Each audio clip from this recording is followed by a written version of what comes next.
Introduction to Zechariah. Zechariah shared with his contemporary Haggai the prophetic task of getting the people of Judah to rebuild their ruined temple. Their preaching pulled the people out of self-preoccupation and got them working together as a people of God. There was a job to do, and the two prophets teamed up to make sure it got done. But Zechariah did more than that. For the people were faced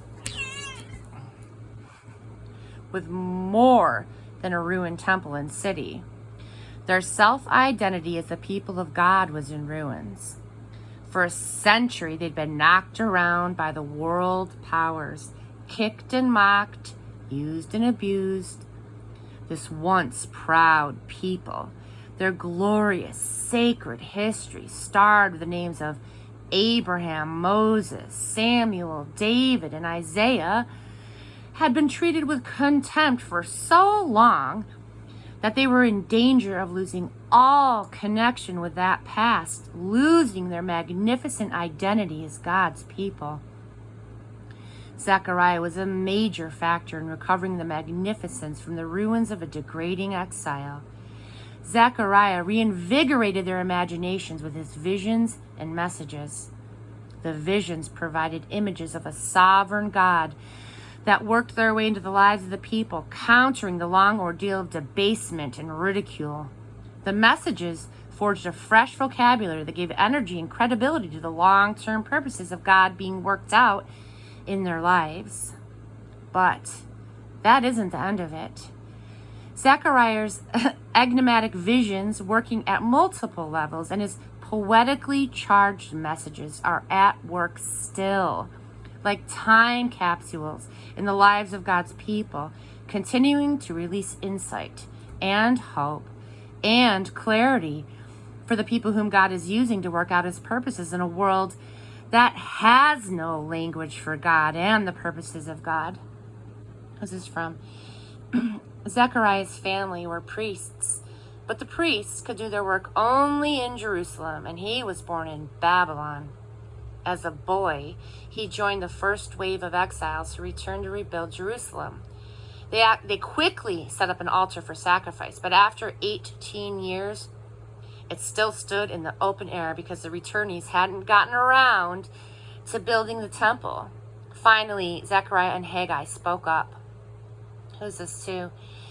Zechariah started his ministry 2 months after Haggai. He spoke to the same audience, a demoralized community absorbed with its own concerns and not too passionate about worshiping God. They were not too passionate about worshiping God. They needed to see that their immediate problems, like making a living or getting along with hostile neighbors and surviving an unstable international situation, wasn't the whole story. They were part of a much bigger story of what God was doing throughout history for the whole world. When was this written? It was written about 520 through 518 BC. Then perhaps as late as 480 BC. In China, Kong Zi, or Confucius, lived about 551 through 479 BC. Kings were weak, and rival warlords vied for power. In a time of turmoil, Confucius wanted peace, and he thought that it could be achieved if both leaders and subjects lived by good rules. Proper behavior and respect for authority, he believed, would produce virtue. In each relationship, there were proper ways for each person to behave. Most of what we know about his teaching was actually written by a disciple who lived several centuries later, at a time when the emerging Chinese Empire wanted a system to maintain order. Israel's season of crisis fostered prophets like Isaiah and Amos, while China's produced philosophers and government advisors like Confucius.